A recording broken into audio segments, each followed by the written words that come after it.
And once again, good evening. The debate over e-bikes continued in Kern County today, this time about whether or not they should be banned from bike paths at the Kern River Parkway. 23 ABC's Kern Vartan has more about what the City Council decided at its meeting earlier and how that impacts you. But first, let's take a look at how the state of California defines and classifies e-bikes.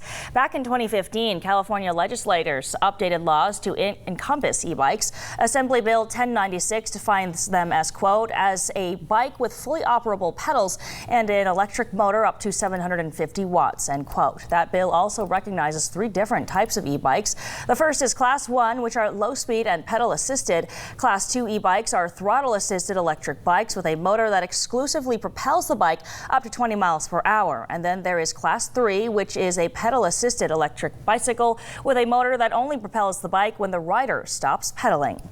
And a proposed change to what you'll see on the Kern River Parkway trail had some city council members in disagreement earlier today over the use of e-bikes along the Kern River Trail.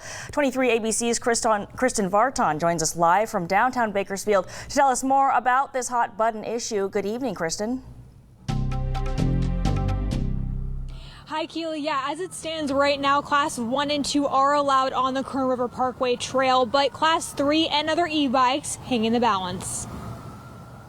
All in favor? Aye. Opposed? Aye. That 1-to-1 vote Monday between Bakersfield City Council member Andre Gonzalez and Council member Ken Weir concluding the city's Legislative and Litigation Committee meeting.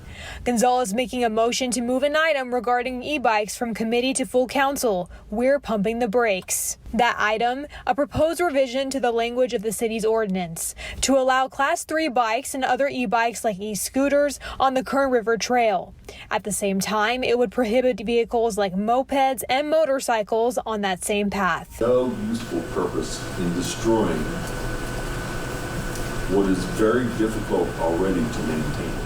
Gonzalez tells 23 ABC the issue won't come back to the committee until staff gets further direction from City Council at their next meeting during council comments. Gonzalez adds he'll need to make full referral in order to bring the issue back up to full council.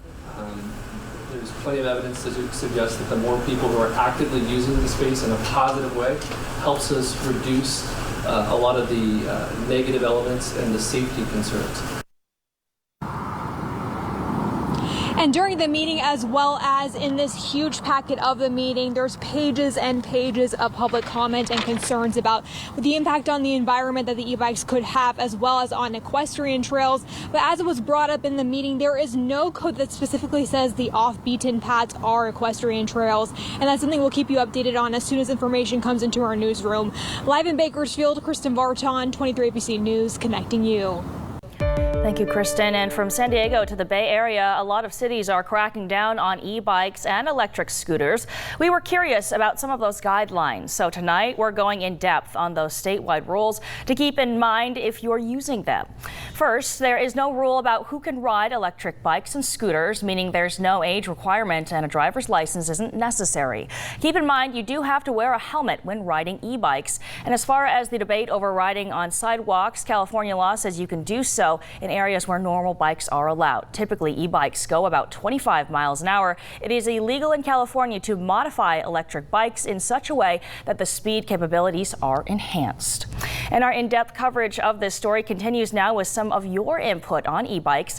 This morning, we posted a message asking viewers, do you think e-bikes should be allowed on Kern River bike paths? Here's what some of you had to say. First, Facebook follower Brian said, quote, I get the need for regulation. However, they are already on the bike path. Furthermore, they can't even keep cars and motorcycles off the bike path. Just another rule and law that no one will enforce, end quote. Another viewer named Tanya says, quote, yes, they should. There are people with disabilities or health conditions that prohibit tons of pedaling.